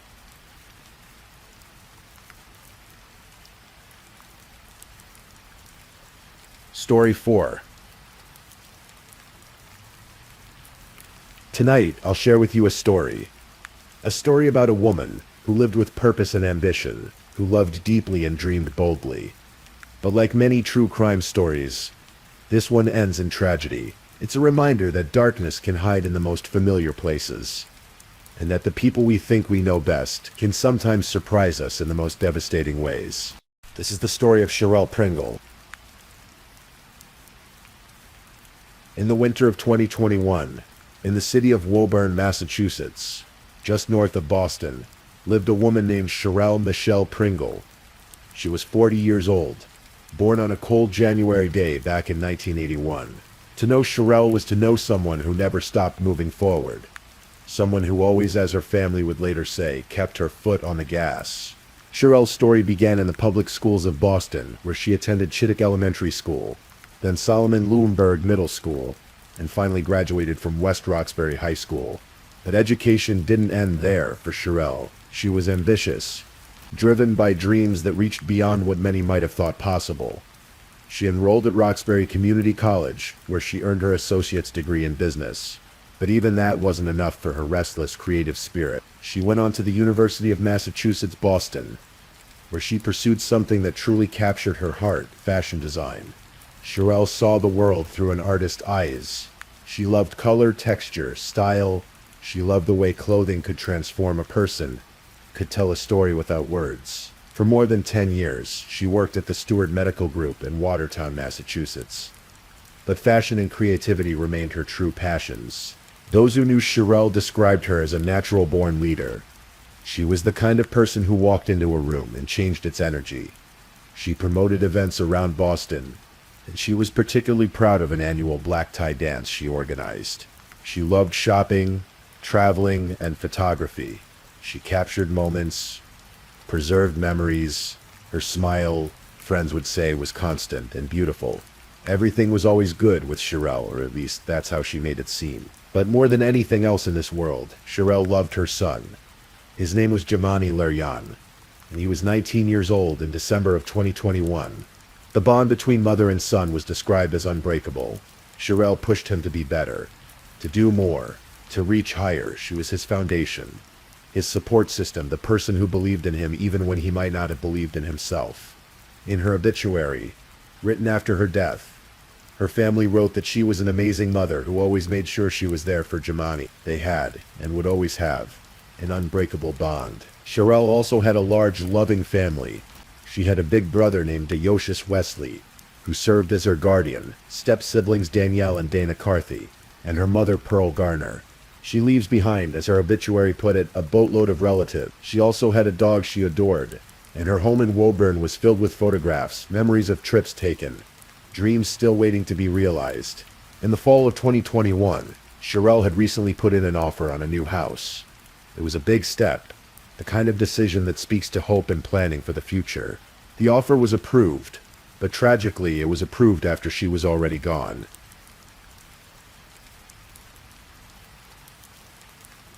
By December of 2021, Cherelle had been dating a man named Bruce Mybin for several months.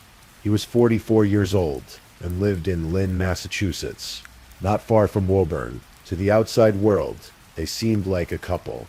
They went out together, they spent time together, but beneath the surface, something was wrong. In the days leading up to December 19th, Cherelle had confided in a friend. She sent text messages that revealed a troubling situation. She told her friend that she was done with Bruce. Done. The relationship, whatever it had been, was over in her mind, and the reason was chilling. Bruce had broken into her home. He had threatened her with a knife after an argument. Imagine that moment. Imagine the fear of having someone you're supposed to trust violate your space, your safety, your sense of security. Cherelle had reached her limits.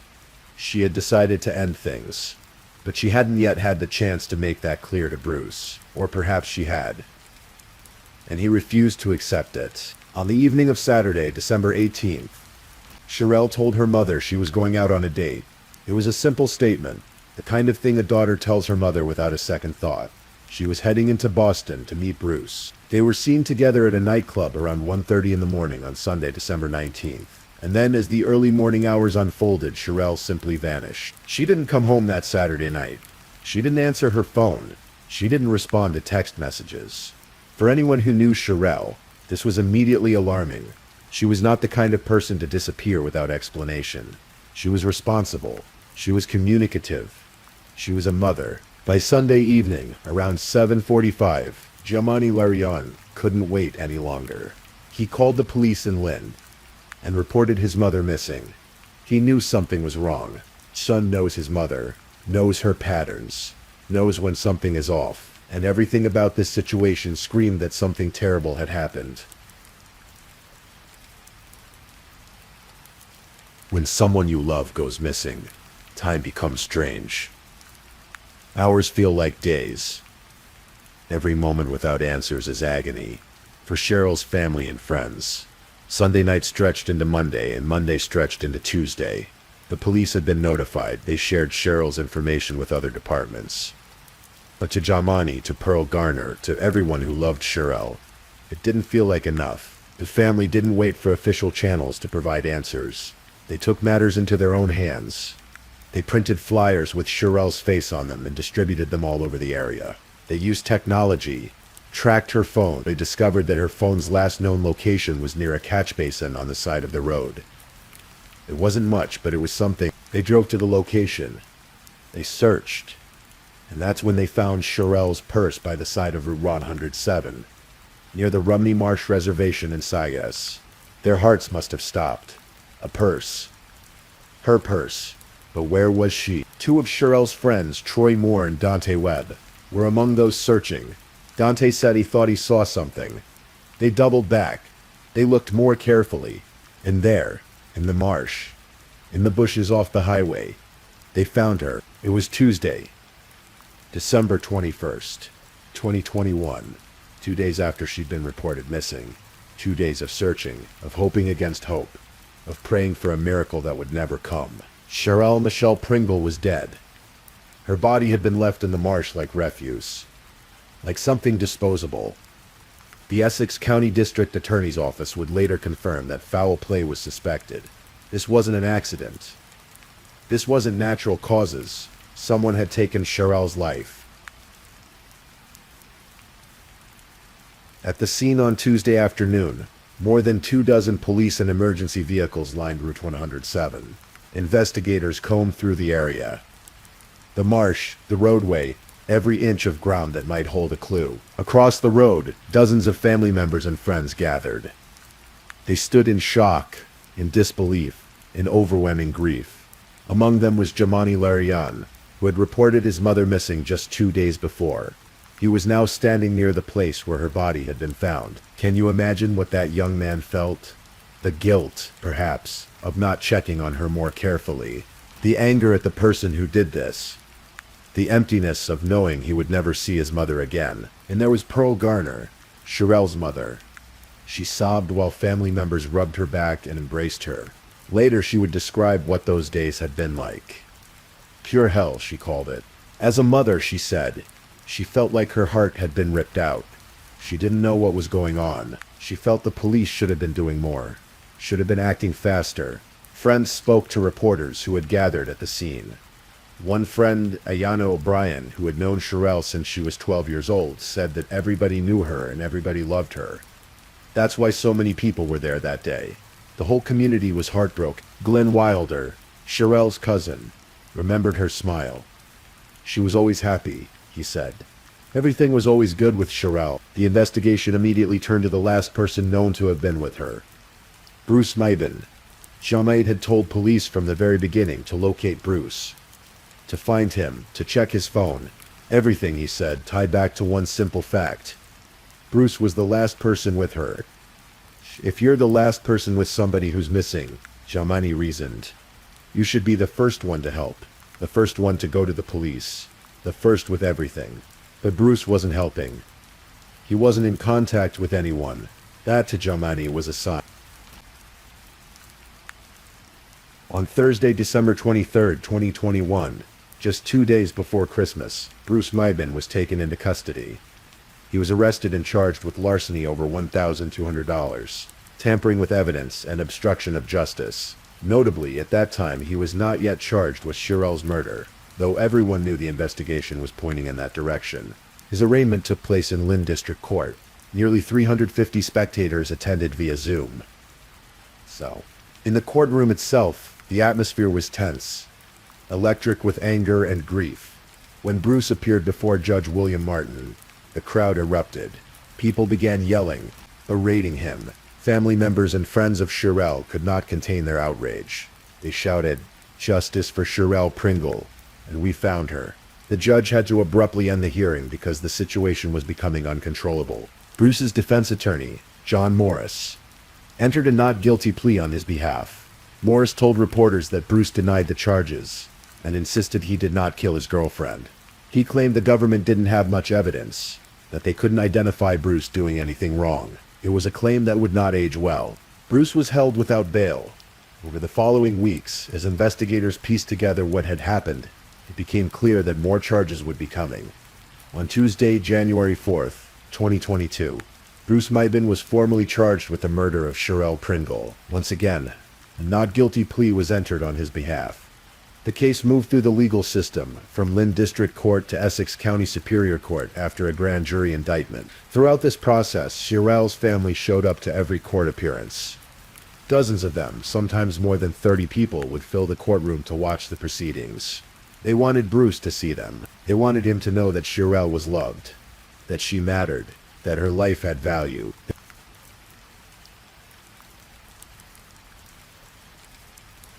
It would take years for the case to go to trial.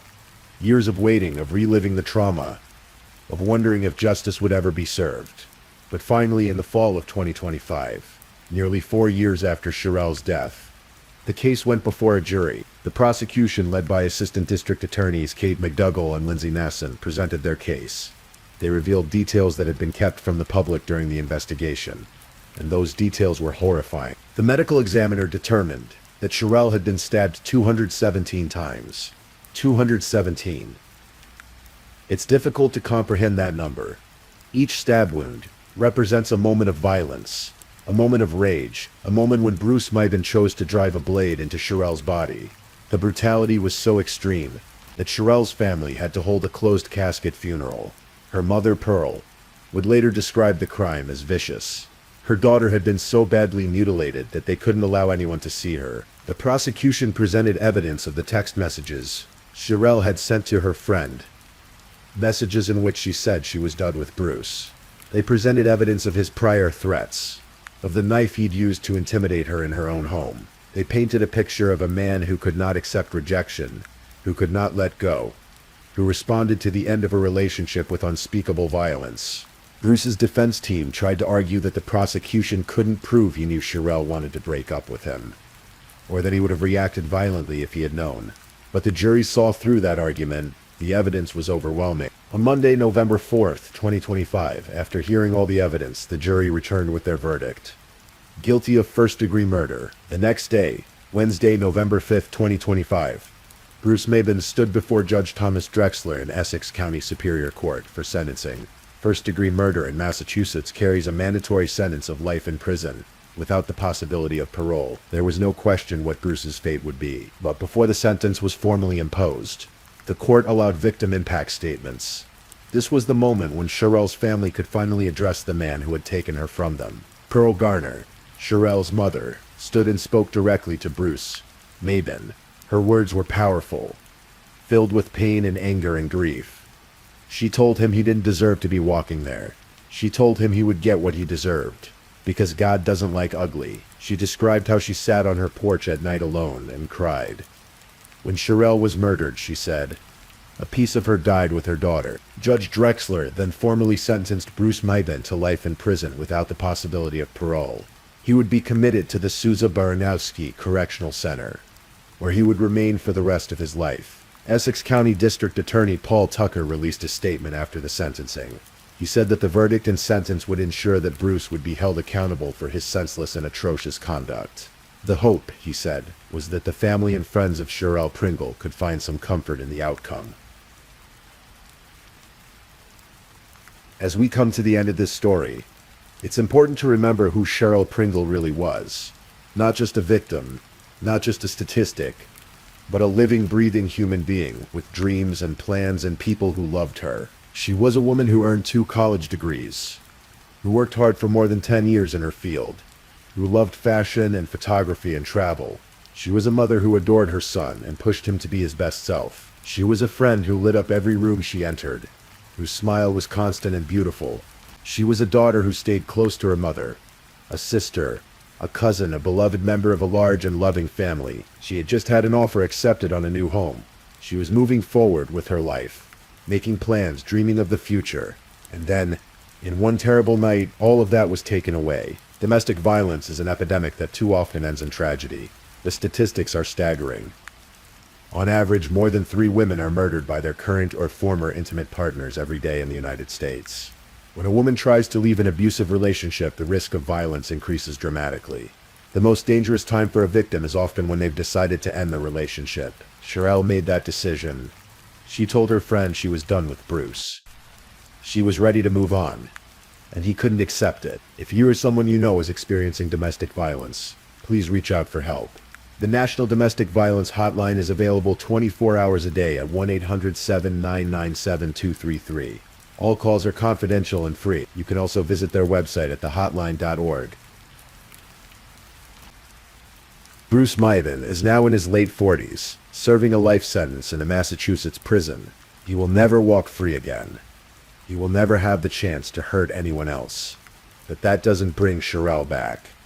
It doesn't ease her mother's tears on the porch at night. It doesn't give Jamani his mother back for birthdays and holidays and all the ordinary moments that make up a life. Cheryl's obituary ended with these words: "She always kept her foot on the gas and never let up. A true leader. She was an amazing mother." Those words capture who she was, but they also remind us of what was lost. A leader, a mother, a dreamer, a woman who lived fully and loved deeply. Tonight, as you drift off to sleep, perhaps you'll think of Sherelle, not with sadness, but with appreciation for the life she lived and the love she gave. And perhaps you'll hold a little tighter to the people you love, knowing how fragile and precious life can be. Please, if you're still awake, let's move on to our last story.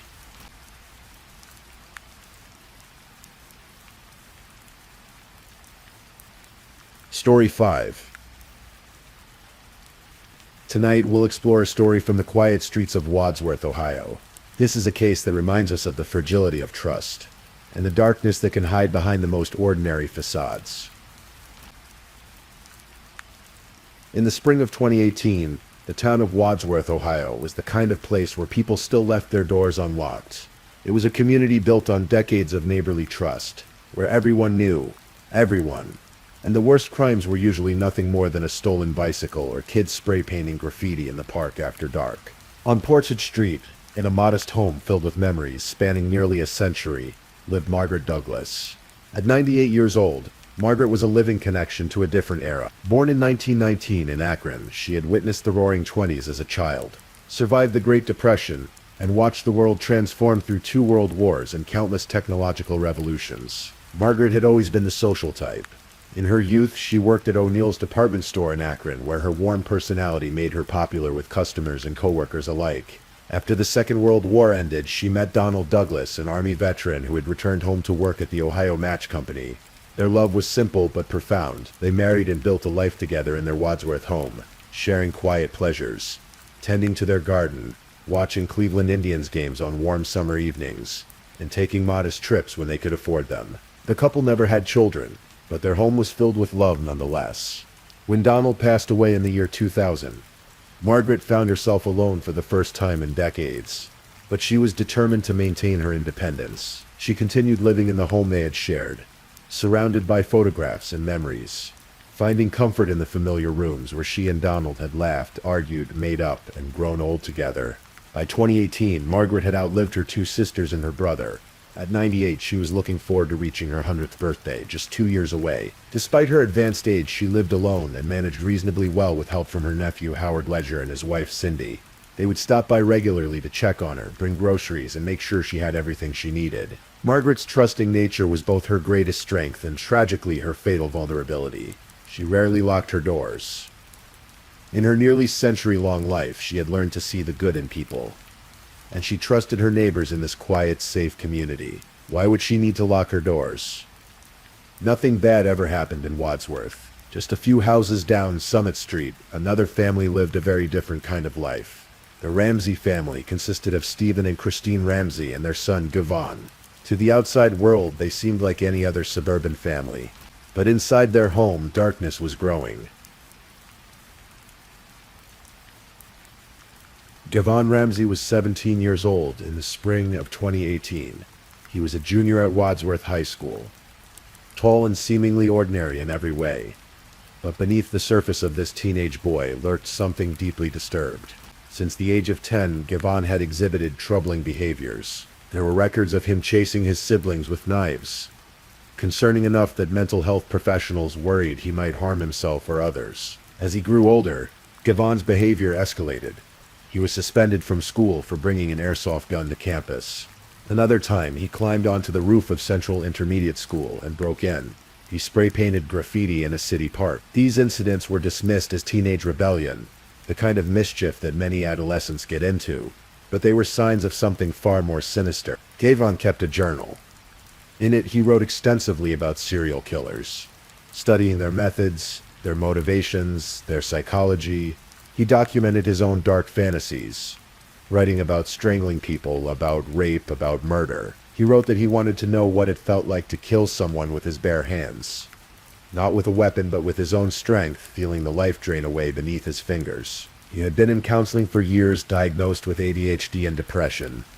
His mother would later testify that doctors had prescribed him Zoloft, and she believed the medication had changed him for the worse.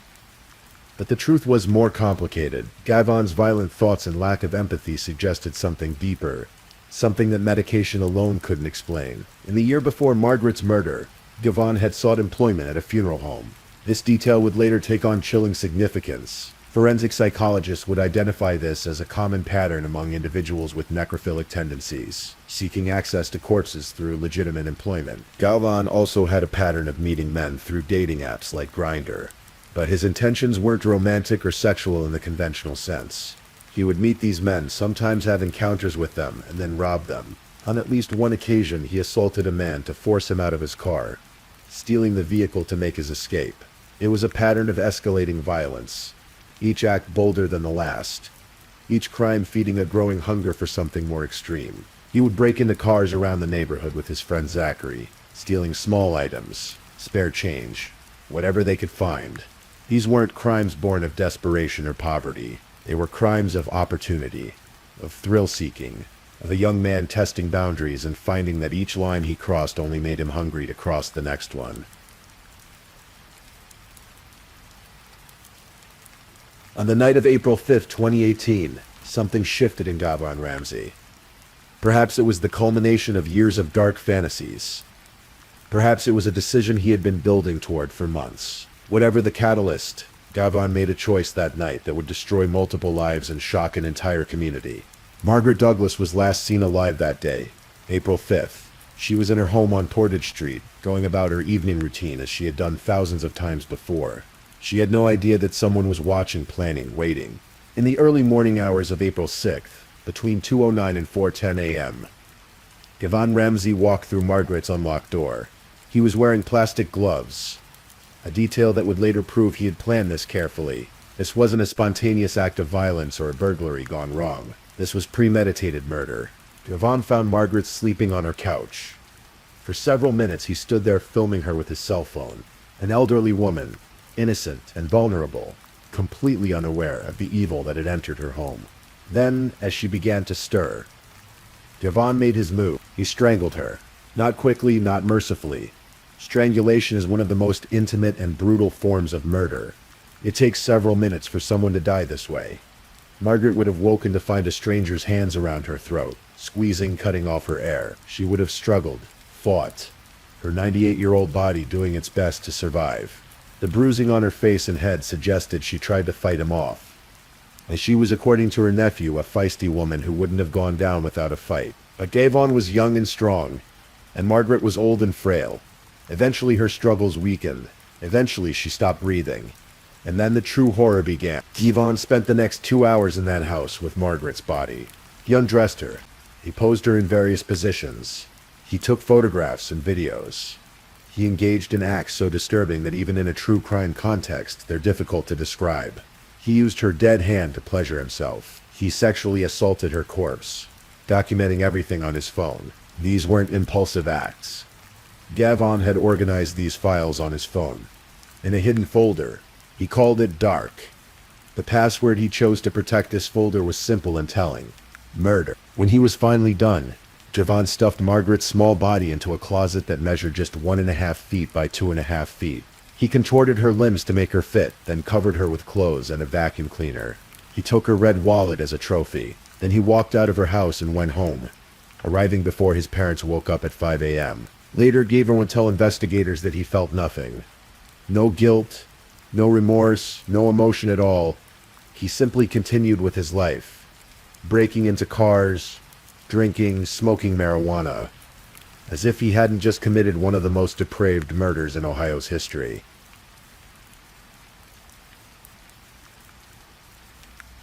Days passed. Margaret's family tried to reach her, but there was no answer. This wasn't entirely unusual, but as the days stretched on, concern grew. On April 3rd, they had last spoken to her.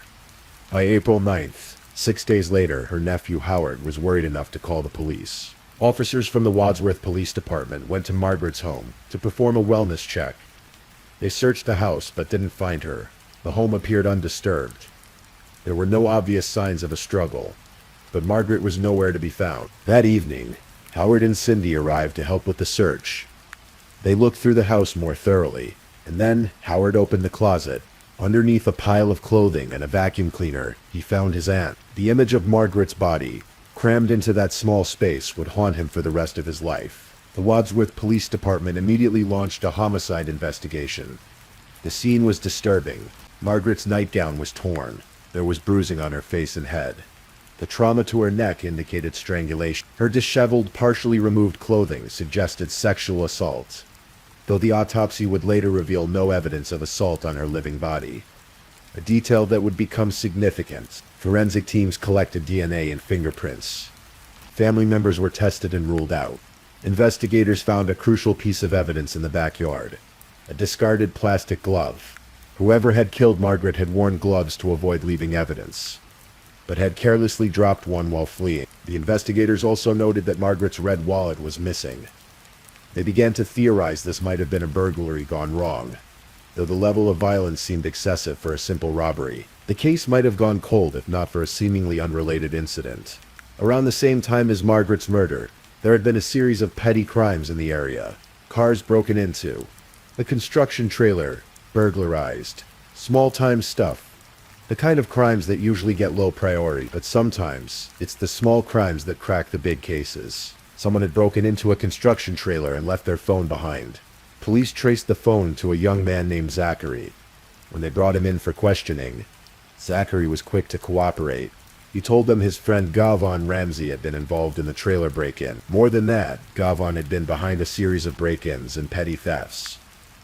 It had all been Gavon's idea, Zachary claimed. On April 8th, just before Margaret's body was discovered, there had been another incident. A 50-year-old church worker named Paul Shead reported an attempted carjacking. He said he had stopped to help a young man who appeared to be limping and under 20 years old. The young man then allegedly stole his vehicle, but when police investigated further, Paul admitted he had fabricated parts of his story. The truth was, he had met the young man through a dating app. They had arranged to meet, and something had gone wrong. Paul had lied because he was afraid his church would find out about his activities. The timing of this incident, falling between Margaret's last sighting and the discovery of her body, made investigators wonder if the same person was involved. When police brought Gavon Ramsey in for questioning about the petty crimes, he came with his mother. He was still a minor, after all, just 17 years old. He admitted to breaking into cars in the construction trailer. He seemed cooperative, almost casual about confessing to these crimes. But when investigators asked him about Margaret Douglas, he denied any involvement. He claimed he didn't know anything about the murder. There was nothing connecting him to the crime, he insisted. It was just a terrible tragedy that had happened in the neighborhood. Then police obtained a warrant to search Gavon's phone. What they found would change everything. On Gavon's phone were images and videos of Margaret Douglas. Some showed her sleeping on her couch, filmed without her knowledge in the moments before her death. Others showed her body after death, posed in various positions. The images were graphic, disturbing, showing sexual poses and acts. The timestamps on the files corresponded exactly with the estimated time of death. When confronted with this evidence, Gavon could no longer deny his involvement. Police also searched the Ramsey home, where they found Margaret's red wallet and a glove matching the one found at the crime scene. But perhaps most chilling of all was Gavon's journal. Page after page documented his obsession with serial killers. He had written extensively about Jeffrey Dahmer, about Gary Ridgway, about the psychology of murder. He had described his own fantasies in disturbing detail. Fantasies about rape and strangulation and death. He had written that he wanted to kill someone just to see what it would feel like. During subsequent interviews with forensic psychologist Dr. Jones, Gavon revealed even more. He admitted that if he hadn't been caught, he probably would have killed again. He described feeling nothing after murdering Margaret. No guilt, no fear, just emptiness. He said he could portray whatever personality he wanted in public, but when he was alone with his thoughts, he struggled. Dr. Jones diagnosed Gavon with conduct disorder, with limited prosocial emotions and sexual sadism disorder. The diagnosis painted a picture of a young man who displayed a repetitive pattern of violating the rights of others, who showed aggression toward people, who engaged in destruction of property and theft, who had a callous disregard for others' suffering. The sexual sadism disorder explained his need to inflict pain and degradation to achieve sexual gratification. The case went to trial. Gavon was charged as an adult with a 9-count indictment that included aggravated murder, 2 counts of murder, 3 counts of felony murder, aggravated burglary, kidnapping, and gross abuse of a corpse. Given the severity of the crimes and the evidence against him, Gavon pleaded no contest in November of 2018. The sentencing hearing was extensive, lasting several hours. It resembled a capital murder trial, with testimony from multiple experts, corrections officials, and even Gavon's parents. His mother, Christine, took the stand and testified about her son's mental health struggles. She talked about the years of counseling, the medications, her belief that Zoloft had somehow changed him. It was a mother's desperate attempt to find an explanation, to make sense of how her son could have done something so unspeakably evil. But the evidence was overwhelming. The journal entries, the videos and photos, the careful planning, the complete lack of remorse. This wasn't a tragic accident or a momentary loss of control. This was a calculated, premeditated murder followed by hours of degrading a corpse. Margaret's family members gave victim impact statements. Her nephew Howard and his wife Cindy described the trauma of finding her body. They spoke about Margaret's kindness, her trust, her excitement about reaching her 100th birthday. They talked about how that trust had been betrayed in the most horrific way imaginable. On January 3rd, 2019, Medina County Common Pleas Judge Joyce Kimbler handed down her sentence. She ruled that Gavon Ramsey was, in her words, corrupt beyond redemption and unfit to ever re-enter society. She sentenced him to life in prison without the possibility of parole for the aggravated murder charge. She added an additional 21 years for the other crimes, 10 years for aggravated burglary, 10 years for kidnapping, and 12 months for gross abuse of a corpse, all to run consecutively. It seemed like justice had been served. Margaret's family felt a sense of relief and closure. The community could begin to heal. A dangerous predator had been taken off the streets permanently. But the story didn't end there. In 2021, Ohio passed Senate Bill 256. This new law abolished mandatory life without parole sentences for juveniles convicted of murder. It also made juvenile offenders eligible for parole after serving between 18 and 30 years in prison, depending on their crimes. For someone like Gavon, convicted of homicide, it meant he would be eligible for a parole hearing after serving 25 years. Margaret's family was devastated. The finality they had felt at sentencing had been stripped away. Patricia Sacco, Margaret's great niece, spoke out about her family's fear. She described how they had spent every day since the sentencing believing that Gavon would never walk free. Now they faced the terrifying possibility that he could be released while they were still alive. Patricia herself was young enough that Gavon could potentially be released while she was still in middle age. The family's concerns went beyond just the horror of seeing their aunt's killer freed. They worried about the parole process itself. Would the parole board be given the full details of what Gavon had done? Would they see the photos he took? Would they read his journal entries? Or would they simply see the charges on paper, aggravated murder and abuse of a corpse, without understanding the full depravity of his actions? Patricia and other family members vowed to attend every parole hearing. Every 5 years they would have to relive the trauma of Margaret's murder. They would have to look at Gavon Ramsey, now older, and argue why he should remain behind bars. They would have to describe again and again what he did to their beloved aunt. The new law created a painful debate. Supporters argued that juveniles have a greater capacity for rehabilitation than adults. They pointed to brain science showing that adolescent brains are still developing, particularly the areas responsible for impulse control and decision-making. They argued that sentencing a teenager to die in prison without any hope of redemption was cruel and unusual punishment. Opponents, including Margaret's family, argued that some crimes are so heinous, so calculated, that they demonstrate a level of evil that transcends age. They pointed to Gavon's careful planning, his journal entries spanning years, his complete lack of remorse. This wasn't an impulsive act by a kid who made a terrible mistake. This was a predator who happened to be 17 years old when he murdered. Former State Senator Peggy Linner, who co-sponsored the bill, defended it by saying it gave hope to young people locked up for life. It provided a purpose to rehabilitation, but for Margaret's family, no amount of rehabilitation could undo what Gavon had done or guarantee that he wouldn't do it again. The family also pointed out that Gavon's case was nothing like the cases the law was designed to address. Senate Bill 256 was meant to help juveniles who had gotten in over their heads, who had made terrible mistakes they could learn from.